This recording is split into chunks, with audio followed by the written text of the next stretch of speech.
इस 21 साल के लड़के को एक ऐसी जेल में लाया जाता है जहां कानून नहीं सिर्फ ताकत चलती है, जहां हर कैदी खून से अपनी पहचान बनाता है। जेल के अंदर आते ही सब कैदी उसकी जान के दुश्मन बन जाते हैं, लेकिन उन्हें क्या पता था कि जिस लड़के से वो पंगा ले रहे हैं वो असल में उन सब का बाप निकलने वाला है। तो कहानी की शुरुआत में हमें एक पुलिस वैन दिखाई जाती है जो कुछ कैदियों को लेकर सीधा चाइना की एक जेल में पहुंचती है। इस जेल में कोई आम कैदी नहीं रहते, बल्कि ऐसे ऐसे कैदी रहते हैं जो सबसे खतरनाक क्रिमिनल्स होते हैं। जो कोई भी कैदी उनके सामने कमजोर दिखता है वो उसे जान से मार डालते हैं। और आज भी कुछ कैदी इस जेल में लाए जाते हैं, जिनमें एक 21 साल का कम उम्र कैदी रिकी भी शामिल था। उसे इस जेल में इसलिए लाया गया क्योंकि उसने एक आदमी को बेरहमी से मार डाला था। रिकी को इस जेल में पूरे 10 साल की सजा सुनाई गई थी, लेकिन उसकी उम्र कम होने की वजह से उसे इस जेल में पूरे 5 साल बिताने थे। जैसे ही रिकी मेटल डिटेक्टर से गुजरता है, वहाँ रेड अलर्ट आना शुरू हो जाता है, जिसे देखकर गार्ड्स उसे रोककर उसकी चेकिंग करने लगते हैं। यहाँ चेक करने के बाद भी उन्हें रिकी के पास से कुछ भी नहीं मिलता, लेकिन मेटल डिटेक्टर अभी भी बार बार दिखा रहा था कि उसके पास कोई तो लोहे की चीज मौजूद है। इसलिए वो गार्ड्स उसे एक एक्सरे मशीन के पास ले जाते हैं। जैसे ही मशीन चालू होती है तो वहाँ उसके सीने पर एक नहीं बल्कि पूरी की पूरी 5 गोलियां फंसी हुई थी और इन्हीं गोलियों को मशीन डिटेक्ट कर रही थी। ये देखकर वहाँ मौजूद गार्ड्स एकदम से चौंक जाते हैं कि भला ऐसे कैसे हो सकता है कि एक आम इंसान के सीने के अंदर 5 गोलियां फंसी हों,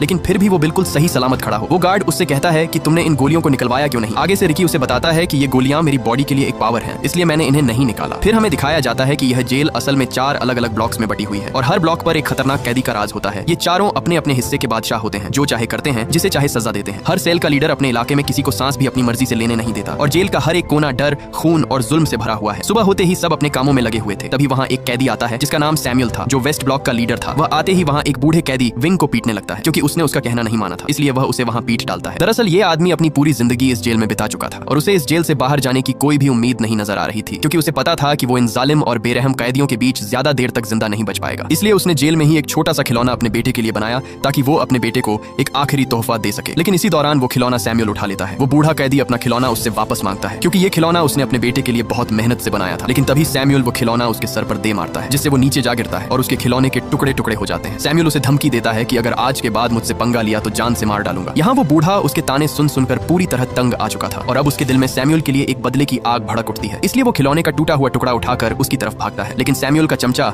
उसके आगे अपनी टांग अड़ा देता है और मौके पर ही सैमुअल वो खिलौना उठाकर जोर से उसके मुंह पर दे मारता है, जिससे वो वहीं तड़पने लगता है। उसकी दर्दनाक चीखें सुनकर गार्ड वहाँ आ जाता है, लेकिन इससे पहले कि वो गार्ड उसे उन दरिंदों से बचाता, वो उल्टा उन्हें उसे और पीटने के लिए कहकर चला जाता है। सैमुअल अपने चमचों के साथ दिलेरी से आगे जा ही रहा था, तभी रिकी आकर उसके पैर पर लात दे मारता है, जिससे उसका मुंह सीधा नीचे पड़ी नुकीली कीलों के आर पार हो जाता है और वो कीलों की लकड़ उसकी आंख फोड़कर रख देती है। इसी दौरान उसका चमचा आकर रिकी पर हमला करने ही वाला था, लेकिन जब रिकी ने उसकी तरफ घूर कर देखा तो उसके अंदर ऐसा खौफ बैठा कि वो तीनों वहां से उल्टे पैर भाग निकले। यहाँ सैमुअल तो किसी तरह बच गया, लेकिन वो अपनी एक आंख से अंधा हो चुका था, इसलिए अब उसके अंदर बदले की आग भड़क रही थी। वो अब हर हाल में रिकी का काम तमाम करने के लिए अपनी जान लगा देगा, लेकिन बदला लेकर ही रहेगा। इसी दौरान उसका वही चमचा आता है और कहता है कि हमें रिकी को मारने के लिए मैड ड्रैगन की जरूरत होगी। वो उसे हर हाल में मार डालेगा। मैड ड्रैगन इस जेल में सबसे खतरनाक कैदी है, जो किसी को भी जिंदा नहीं छोड़ता। अगर कोई उससे पंगा लेता तो वो उसे अपने एक ही हाथ से खत्म कर देता। मैड ड्रैगन को वार्डन ने अभी के लिए एक काल कोठरी में बंद किया हुआ है, क्योंकि उसने पिछले दिन ही एक कैदी को बेरहमी से मार डाला था। उसी दिन सैमुअल एक गार्ड से डील करता है और कहता है कि आज ही विंग को बताओ कि उसकी सजा और बढ़ा दी गई है और अब वह इस जेल में पूरे 20 साल और बिताएगा। इसलिए वह गार्ड सीधा उसके पास आता है और बताता है कि अब तुम्हारी रिहाई कैंसिल कर दी गई है और अब से तुम्हें 20 साल और इस जेल में गुजारने होंगे। ये सुनकर उस बूढ़े कैदी के पैरों तले जमीन ही खिसक जाती है, क्योंकि उसे पता था कि अगर अब वह इस जेल में रहा तो सैमुअल उससे अपना बदला जरूर लेगा और उसे तड़पा तड़पा कर मारेगा। इसलिए वो गार्ड्स के पैर पकड़कर उनसे रिहाई की भीख मांगता है, लेकिन वो गार्ड्स आगे से उल्टा उसे पीट कर वहां से चले जाते हैं। इससे पहले कि अब वो और तड़प तड़प कर यहाँ अपनी जिंदगी गुजारता, उसी रात वो अपने आप को फांसी पर लटकाकर खत्म कर देता है। ये खबर पूरी जेल में फैल जाती है और रिकी को भी पता चल जाता है कि जिसकी उसने उस दिन जान बचाई थी वो मारा जा चुका है। जब गार्ड्स उसकी लाश वहां से ले जा रहे थे तब वहां रिकी आता है। वो जब विंग के हाथ पर लगी हथकड़ी देखता है तो वो उन गार्ड्स को उसके हाथों से हथकड़ी खोलने के लिए कहता है, क्योंकि वो मर चुका है,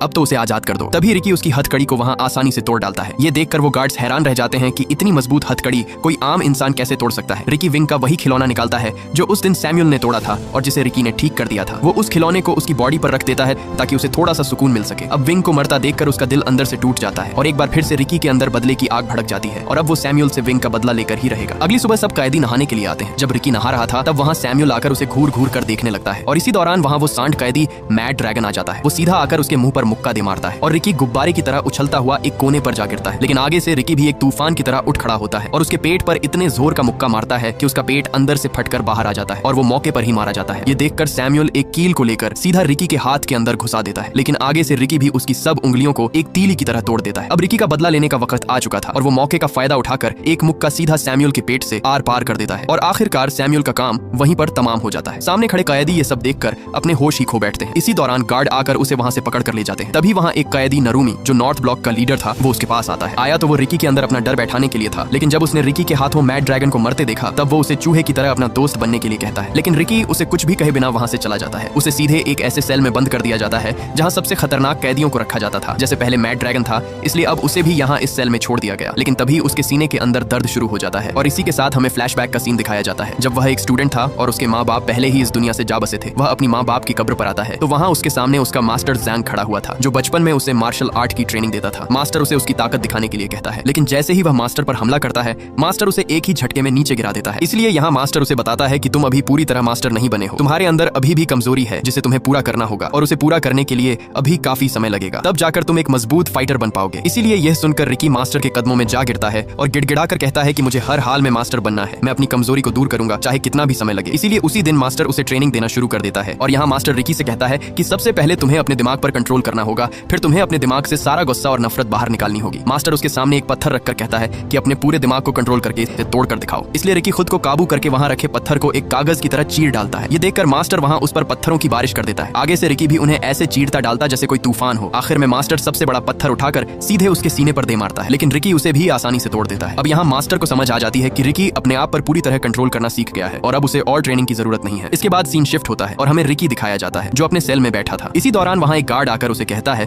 कि तुम्हें असिस्टेंट वार्डन ने बुलाया है, इसलिए उसे सीधे असिस्टेंट वार्डन के पास लाया जाता है जिसका टेबल खाने से भरा पड़ा था। उसका एक हाथ नहीं था, इसलिए उसने अपने हाथ की जगह पर 2 कुंडों वाली हुक लगा रखी थी और खाना भी वह उसी हुक से खा रहा था। वार्डन गार्ड को रिकी की रिपोर्ट पढ़ने को कहता है। गार्ड उसकी रिपोर्ट पढ़कर बताता है कि रिकी एक यतीम था, उसके माँ बाप नहीं थे और वह बचपन से ही अनाथ आश्रम में ही रह रहा था। उसे स्कूल से भी इसलिए निकाल दिया गया था क्योंकि वहाँ भी वह किसी को भी पकड़कर पीटना शुरू कर देता था। इसलिए उसने म्यूजिक कॉलेज में दाखिला लिया जहाँ उसने बांसुरी बजाना सीखा। यहाँ तक कि वह अपनी कम उम्र में ही एक गैंग के साथ मिलकर उसने एक आदमी की जान ले ली, इसलिए उसे यहाँ इस जेल में लाया गया। यह सुनकर वार्डन उसके पास आकर पूछताछ करता है कि तुम्हारे सीने में 5 गोलियां आई कैसे, लेकिन रिकी मुस्कुराते हुए कोई भी जवाब नहीं देता। इसलिए वार्डन उसे एक तस्वीर दिखाता है जो रिकी की दोस्त की थी। रिकी जब उसे लेने के लिए अपना हाथ आगे बढ़ाता है तभी वार्डन उसके हाथ पर वो कुंडों वाली हुक घोंप देता है और लगातार उस पर मुक्कों की बारिश कर देता है। वार्डन उसका मुंह खुलवाने की बहुत कोशिश करता है, लेकिन आगे से रिकी उसके मुंह पर थूक देता है। इसलिए गुस्से में आकर वार्डन उस तस्वीर को कुचल डालता है, जिसे देखकर रिकी का खून खौल उठता है और उसने वहीं पर टेबल के 2 टुकड़े कर दिए। ये देखकर वार्डन बिल्ली की तरह एक कोने में जा छुपा। रिकी उसका मुंह तोड़ने ही वाला था, लेकिन उसने अपने गुस्से को काबू किया और वहां से चला गया। रात रिकी अपने सेल में बैठा उसी तस्वीर को देखकर बहुत दुखी था, क्योंकि ये तस्वीर उसकी दोस्त केको की थी, जो पहले दोनों हर दिन अपनी जिंदगी हंसी खुशी गुजारते थे, लेकिन जेल आते ही उसकी जिंदगी एक कुत्ते की तरह होती जा रही है। वो अपने आप को शांत करने के लिए वही बांसुरी बजाता है जो वो अपनी दोस्त के साथ बैठकर बजाता था, लेकिन तभी एक गार्ड आकर उसे बांसुरी बजाने से मना करता है और कहता है कि अगर दोबारा बांसुरी बजाई तो बांसुरी के टुकड़े टुकड़े कर दूंगा। अगले दिन जब सैमुअल का चमचा अपने सेल से बाहर आया तब उसके पीछे कुछ कैदी पड़ जाते हैं, क्योंकि उसी की वजह से विंग अपनी जान से हाथ धो बैठा। अब ये सब उससे विंग का बदला लेना चाहते थे। वो उसे एक नुकीली तलवार से काटने ही वाले थे, लेकिन तभी वहाँ वही कैदी नरूमी आता है। वो उन्हें उसे मारने से मना करता है, क्योंकि अगर उसे मार दिया गया तो तुम सबकी सजा और बढ़ा दी जाएगी, यहाँ तक कि उन्हें सजाए मौत भी हो सकती है। लेकिन वहाँ वोंग नाम का कैदी उस पर गुस्सा होता है और कहता है कि जब हम पर जुल्म होता था तब तुम कहाँ थे, उस वक्त तुमने हमारी मदद क्यों नहीं की, और अब जब हमारी बारी आई तो तुमने इसे जिंदा रहने के लिए क्यों छोड़ दिया। वो उससे कहता है कि हमें इसे जिंदा नहीं छोड़ना चाहिए, हमें इसे मारना ही होगा। ये सुनकर नारुमी गुस्से में आ जाता है और वही नुकीली तलवार लेकर उसका मुंह बीच से काट देता है, जिससे वो वहीं तड़पने लगता है। इधर ऊपर खड़ा वार्डन उसे देखकर बहुत खुश होता है और कहता है कि तुमसे ये उम्मीद नहीं थी, लेकिन अब तुमने मेरा दिल खुश कर दिया है। वार्डन उसके मुंह में नुकीला हुक फंसाकर उसकी जिंदा लाश घसीटता हुआ वहां से ले जाता है। उसी दिन वार्डन नारुमी को अपने पास बुलाता है और एक हथियार देकर कहता है कि जिस तरह तुमने वोंग को मारा है उसी तरह अब तुम्हें रिकी को भी जान से मारना होगा। यह सुन नारुमी सोच में पड़ जाता है, क्योंकि वोंग तो एक आम कैदी था, इसलिए उसने आसानी से मार दिया, लेकिन रिकी कोई आम सा कैदी नहीं है। अगर उसने रिकी से पंगा लिया तो वो उसे मैड ड्रैगन की तरह फाड़ कर रख देगा, लेकिन वार्डन का हुक्म था इसीलिए वो ये करने के लिए मान जाता है। इसके बाद नारुमी जेल के ग्राउंड में आता है। वहाँ उसने वोंग को जंजीरों से बांधकर एक ढांचे पर लटका रखा था,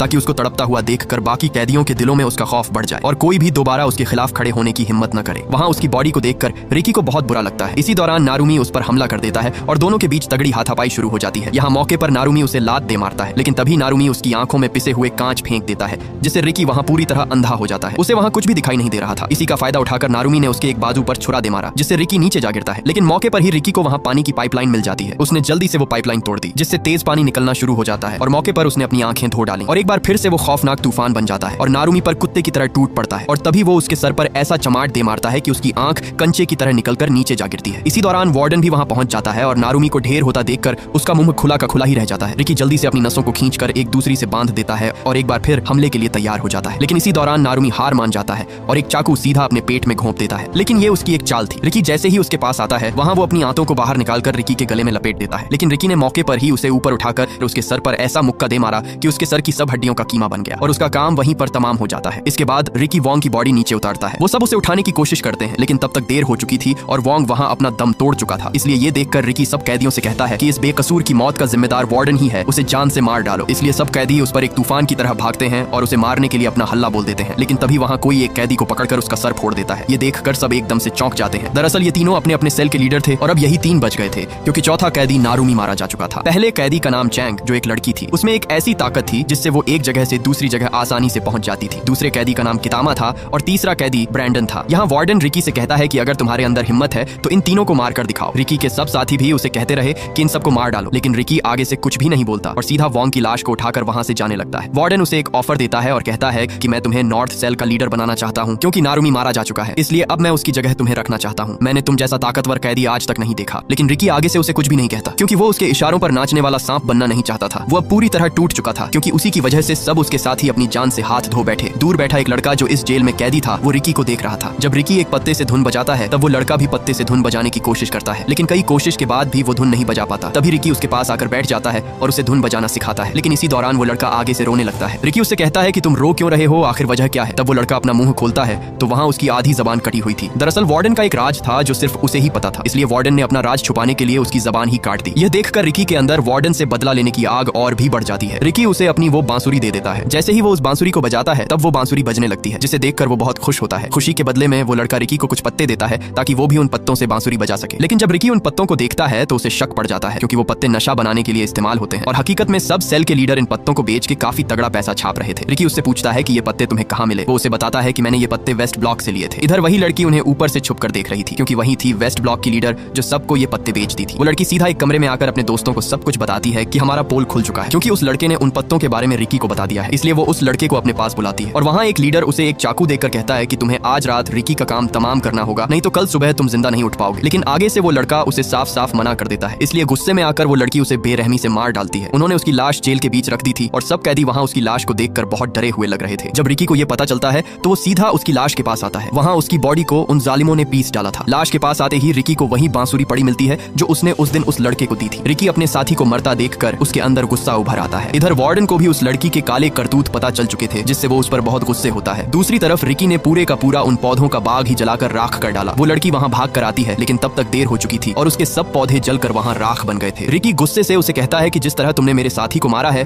उसी तरह मैं भी तुम्हें तड़पा तड़पा कर मारूंगा। उन दोनों के बीच लड़ाई शुरू होने ही वाली थी कि तभी वो लड़की गोली की तरह भागकर उसे ऐसा मुक्का दे मारती है, वो उड़ता हुआ सीधा एक दीवार के साथ जा लगता है। इधर जब जेल के अंदर सब कैदियों को पता चलता है कि बाहर आग पूरी तरह फैलती जा रही है, इसलिए सब कैदी मौके का फायदा उठाकर वहाँ से बाहर भागने लगते हैं। सब कैदी अपनी आजादी के लिए उस बिल्डिंग से बाहर नीचे भाग जाते हैं, क्योंकि उनके पास यही एक आखिरी मौका था इस जेल से भागने का। दूसरी तरफ वार्डन को भी सब पता चल जाता है, इसलिए वो उस गार्ड पर बहुत गुस्से होता है। लेकिन तभी एक गार्ड आकर उसे बताता है कि कल वार्डन यहाँ आ रहा है। ये खबर सुनकर असिस्टेंट वार्डन के होश ही उड़ जाते हैं, क्योंकि अगर वार्डन कल यहाँ आ गया तो सब कैदियों के साथ साथ उसकी भी कुत्ते की तरह धुलाई होने वाली थी। इधर रिकी भी पूरी तरह अपनी हिम्मत हार जाता है, लेकिन तभी उसके जहन में उसके मास्टर की बात आती है। उसके मास्टर ने उसे कहा था कि जब तुम्हें महसूस हो कि तुम अपने दुश्मन के सामने हारने वाले हो, तब उसे कभी भी अपनी असली ताकत का एहसास मत होने दो, बल्कि उसे यह यकीन दिला दो कि तुमने हार मान ली है, जिससे वो थोड़ा ठंडा पड़ जाएगा और तब तुम अपनी सब ताकत एक ही जगह पर इकट्ठी कर लो और मौके का फायदा उठाकर उस पर हमला कर दो। और रिकी भी ऐसा ही करता है और वो दोबारा से उसके सामने हमले के लिए तैयार खड़ा हो जाता है। लेकिन तभी वही कैदी ब्रैंडन वहां आ जाता है। वो रिकी पर रस्सियों से हमला करने लगता है, क्योंकि उसके पास रस्सी फेंकने की एक बहुत खतरनाक ताकत थी। उसने उन रस्सियों के कोने पर एक बड़ी सी नुकीली कील लगाई हुई थी, जो सबके शरीर के आर पार हो जाती है। तभी उसने एक के बाद एक हमला कर करके रिकी की बॉडी नुकीली कीलों से सील दी। इसी दौरान वहाँ वो कैदी कितामा आकर उसे पकड़ लेता है। वो उसे मारने ही वाला था कि इसी दौरान वहाँ अलार्म बजने लगता है और सबको अपने अपने सेल के अंदर जाने के लिए कहा जाता है, और जो नहीं जाएगा उसे गोलियों से भून दिया जाएगा। लेकिन कितामा भी उनकी एक बात नहीं सुनता और रिकी से बदला लेकर ही जाने वाला था, इसलिए गार्ड्स उस पर गोलियों की बरसात कर देते हैं और मौके पर ही वो सब वहाँ से भाग निकलते हैं। कितामा रिकी को एक सेल के अंदर ले आता है। सेल के अंदर आते ही उसका दरवाजा बंद हो जाता है और दोनों तरफ से सीमेंट सेल के अंदर भरने लगता है, जिससे वो दोनों सीमेंट के अंदर पत्थर बनकर मरने वाले थे, क्योंकि ये चाल वार्डन की ही थी। वार्डन किसी भी हाल में रिकी का काम तमाम करना चाहता था, लेकिन रिकी मौके पर ही उसका दरवाजा तोड़कर भाग निकलता है और कितामा को भी बाहर ले आता है। ये देखकर वार्डन हैरान हो जाता है, क्योंकि उसे रिकी से ये उम्मीद नहीं थी कि वो कितामा की मदद करके उसे बाहर निकाल कर ले आया। रिकी वहाँ खड़ा ही था, लेकिन उस पर कितामा और सीमेंट का दबाव होने की वजह से वो दोनों नीचे जा गिरते हैं। उसने अपने गार्ड से कहा कि कल वार्डन आने वाला है और जेल में जो कुछ हुआ उसके सब सबूत मिटा दो। मैं वार्डन के जाने के बाद रिकी को सबक सिखाऊंगा। अगले दिन सब वार्डन के आने के इंतजार में खड़े थे। कई घंटों के इंतजार के बाद भी उन्हें वार्डन का नामो निशान तक नहीं दिखा, इसलिए सब थक हार कर वहीं पर लेट जाते हैं। लेकिन तभी दूर उन्हें वार्डन की गाड़ी आती हुई दिखाई देती है, जिसे देखकर सब वहाँ अलर्ट हो जाते हैं। वार्डन के साथ उसका बेटा भी था। आते ही वार्डन शेंग उसे बताता है कि कल नशीले पत्तों का पूरा बाग रिकी नाम के एक कैदी ने जला डाला। ये सुनकर वार्डन उस पर बहुत गुस्से होता है। इसके बाद शेंग उसे रिकी के पास ले आता है, जहाँ रिकी एक सेल में बंद था और उसकी पूरी बॉडी सीमेंट से जकड़ी हुई थी। लेकिन तभी रिकी ने अपनी बॉडी से सब सीमेंट की परात तोड़ तोड़ दी और मौके पर ही उसने वार्डन के गले को दबोच लिया। लेकिन इससे पहले वो उसे वहां मार डालता, तभी एक दीवार तोड़कर कितामा उस पर हमला कर देता है। कितामा उसके हाथों को जेल की मोटी सलाखों के अंदर दबोच देता है और उस पर लगातार मुक्कों की बारिश कर देता है। एक के बाद एक मुक्का रिकी की कमर तहस नहस कर देता है। रिकी ने उस दिन उसकी जान बचाई, लेकिन उसने उस पर जरा भी रहम नहीं किया। कितामा उसका सर दबाकर फोड़ने ही वाला था, तभी उसने अपनी पावर दिखाई और उसके गले पर ऐसा मुक्का मारा कि उसका गला फटकर बाहर आ गया। मौके पर रिकी ने उसके हाथ पर ऐसा वार किया कि उसकी सब उंगलियां बिखरकर नीचे जा गिरी और कितामा वहीं पर मारा जाता है। ये देखकर वार्डन ने ऊपर से हाइड्रोलिक प्रेस चालू कर दी, जिसे रिकी रोकने की बहुत कोशिश करता है, लेकिन तभी वार्डन उसे एक जोरदार बिजली का झटका दे मारता है, जिससे तड़पकर वो नीचे जा गिरा। वो हाइड्रोलिक प्रेस भी तेजी से उसके ऊपर आ रही थी, लेकिन इसी दौरान वो हाइड्रोलिक प्रेस अचानक ऊपर जाने लगती है। तब हमारे सामने कितामा आता है, जो अभी भी जिंदा था। उसने उस हाइड्रोलिक प्रेस को ऊपर दबाकर रखा हुआ था, क्योंकि उसके दिल में रिकी के लिए रहम आ गया था, क्योंकि रिकी ने भी उस दिन उसकी जान बचाई थी। इसी का फायदा उठाकर रिकी दरवाजा तोड़कर बाहर निकल आता है। वो तुरंत हाइड्रोलिक प्रेस को रोकता है और कितामा को बाहर आने को कहता है, लेकिन कितामा इतना जख्मी हो चुका था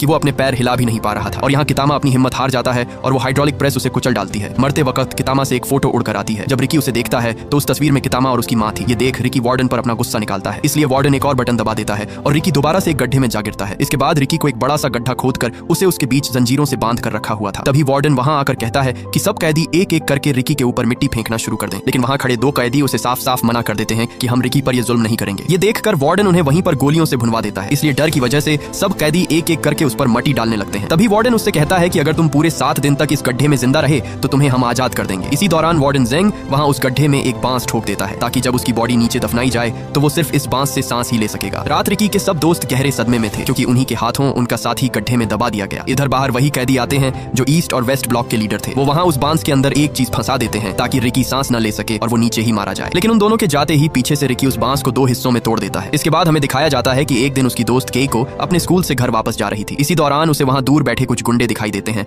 जो उसे पकड़ने के लिए उसका इंतजार कर रहे थे। ये देखकर वो भागने के लिए जैसे ही पीछे मुड़ती है, तब वहां उसे दूसरा गुंडा पकड़ लेता है और उसे सीधा एक कोठरी में लाकर बंद कर देते हैं। उन गुंडों का बॉस केइको से अपना बदला लेना चाहता था, क्योंकि एक दिन केइको की वजह से ही रिकी ने उसकी अच्छी खासी धुलाई कर दी थी। वो उसे वहां मारने ही वाला था कि तभी वो मौके का फायदा उठाकर वहां से भाग निकलती है और वो भागकर सीधा एक बिल्डिंग से कूद जाती है और केइको वहीं पर मारी जाती है। जब रिकी को ये पता चलता है तो उसका दिल अंदर से चूर चूर हो जाता है। वो जैसे तैसे करके उस आदमी को ढूंढ लेता है जिसने उसकी दोस्त की जान ली। आगे से वो आदमी भी उस पर लगातार गोलियां चलाता है, लेकिन रिकी को जरा भी फर्क नहीं पड़ता। उल्टा रिकी उसकी टांग तोड़कर उसका सर फोड़ देता है और वो मौके पर ही मारा जाता है। और यही रिकी का जुर्म था, जिसकी वजह से उसे उस खतरनाक जेल में बंदी बनाया गया। दूसरी तरफ उसके 7 दिन पूरे हो चुके थे। उसी दिन रिकी को उस गड्ढे से बाहर निकाला जाता है। वार्डन को यकीन था कि वो मर चुका होगा, लेकिन जैसे ही उसे बाहर निकाला गया तो वहां उसकी सांसें चल रही थी। ये देखकर वार्डन के होश ही उड़ जाते हैं, इसलिए रिकी को दोबारा से नुकीलेदार सरियों के अंदर फंसा दिया गया। वार्डन उससे उसकी ताकत के बारे में पूछता है कि ऐसी कौन सी ताकत तुम्हारे अंदर है जो तुम मट्टी के अंदर बिना सांस के जिंदा रहे। लेकिन रिकी भी आगे से अपना मुंह नहीं खोलता, इसलिए वहां वही लड़की आती है। उसने अपने हाथ में बहुत सारे ब्लेड रखे हुए थे। वो उन सारे ब्लेडों को रिकी के मुंह के अंदर दबाकर ऊपर से टेप लगा देती है और एक के बाद एक लगातार तमाचे उसके मुंह पर दे मारती है, जिससे रिकी का मुंह खून से लालो लाल हो जाता है। इसी दौरान वार्डन आकर उसके मुंह से टेप उतार देता है, लेकिन आगे से रिकी सब ब्लेड उसके मुंह पर फेंक देता है और सब ब्लेड वार्डन के मुंह के अंदर धंस जाते हैं। इसलिए एक बार फिर से उसे एक खाली काल कोठरी में डाल दिया जाता है। उसी दिन वहां एक कैदी छुपकर उसे खाना देने आता है। वो खाना देकर वहां से जाता ही है कि तभी पीछे से उसे वही कैदी देख लेता है जो नारुमी का चमचा था, और उसी दिन वो वार्डन को उसके सेल के अंदर ले आता है। अंदर आते ही वार्डन उस कैदी को मारकर उसे घसीटता हुआ सीधा रिकी के सेल के पास आता है। लेकिन जब वो रिकी के सेल के अंदर देखता है तो वहां से रिकी गायब था, सिर्फ जंजीर ही पड़े हुए थे। दरअसल रिकी ऊपर छत के साथ चिपका हुआ था। वार्डन जैसे ही अंदर आता है तो वहां रिकी मौके पर वार्डन को पीट डालता है। रिकी जब बाहर आकर उस कैदी को देखता है तो वहां वो मर चुका था, जिसे देखकर उसका खून खोलने लगता है। ये देखकर वार्डन वहां से भागता है, लेकिन नीचे आते ही सब कैदी उसे घेर लेते हैं और इसी दौरान वहां सब गार्ड्स और कैदियों के बीच जंग शुरू हो जाती है। इधर वार्डन पूरी जेल की जांच कर रहा था, लेकिन उसे दूसरी तरफ होती जंग के बारे में कोई खबर नहीं थी। इसी दौरान वहां एक कैदी ने उसकी पीठ पीछे कुछ उल्टा बोल दिया, जिसे सुनकर वार्डन को हजम नहीं हुआ और उसने बेरहमी से उस कैदी का बाजू काट डाला ताकि आइंदा कोई भी उसके बारे में ये गलती न करे। इसी दौरान वहां रिकी आ जाता है। ये देखकर वार्डन ने तुरंत उस पर गोली चला दी, लेकिन आगे से रिकी ने वार्डन सेंग को आगे कर दिया और गोली सीधा उसे जा लगी, जिससे उस वार्डन का पेट गुब्बारे की तरह फूलकर फट जाता है। इसी दौरान वहां वो लड़की पहुंच जाती है। वो रिकी पर हमले पे हमला कर देती है। उसका साथी ब्रैंडन भी रिकी पर नुकीली कीलें फेंकता है, जिससे रिकी वहां गर्म उबलते हुए पानी पर जा गिरता है और वो वहां बुरी तरह तड़पने लगता है। वो लड़की उस पर अपनी टांग से हमला करती है, लेकिन मौके पर रिकी उसकी टांग को उस उबलते हुए पानी के अंदर घोंप देता है और वहीं पर उसकी वो टांग तोड़ डालता है। ये देखकर ब्रैंडन अपनी जान बचाकर वहां से भागता है, लेकिन पीछे से वार्डन उस पर गोली चला देता है और वो भी वहीं पर फट जाता है। यहाँ वार्डन और रिकी दोनों आमने सामने खड़े थे। तभी रिकी उड़ता हुआ उसे ऐसी लात मारता है जिससे वो सीधा एक दीवार के साथ जा टकराता है, लेकिन इसी दौरान वो वार्डन वहां कांपने लगता है और देखते ही देखते वो वार्डन वहां एक बहुत बड़े मॉन्स्टर में बदल जाता है। और यहाँ हमें पता चलता है कि रिकी की तरह वार्डन के पास भी एक खास किस्म की ताकत थी जो उसे एक खतरनाक मॉन्स्टर में बदल देती है। पहले तो वो मॉन्स्टर रिकी को बुरी तरह पीट डालता है, लेकिन मौके पर रिकी अपने दिमाग से काम लेता है और उसे उठाकर सीधे पास चलते ग्राइंडर में फेंक देता है और उसे जोर से ग्राइंडर के अंदर दबाकर उसका कीमा बना डालता है और आखिर में रिकी उसका बचा हुआ सर उठा लेता है। दूसरी तरफ सब कैदी और गार्ड्स एक दूसरे की धुलाई कर रहे थे। इसी दौरान रिकी वहां आकर सबको वार्डन का कटा हुआ सर दिखाता है और कहता है कि तुम सब आजाद हो। रिकी उस सर को दूर फेंकता लेता है और भागकर उस जेल की दीवार को बीच से टुकड़ों में तोड़ डालता है और यहाँ रिकी के साथ साथ सब कैदी भी आजाद हो जाते हैं और ये मूवी यहीं पर एंड हो जाती है। अगर ये वीडियो आपको अच्छी लगी तो इस वीडियो को लाइक और हमारे चैनल को सब्सक्राइब कीजिएगा।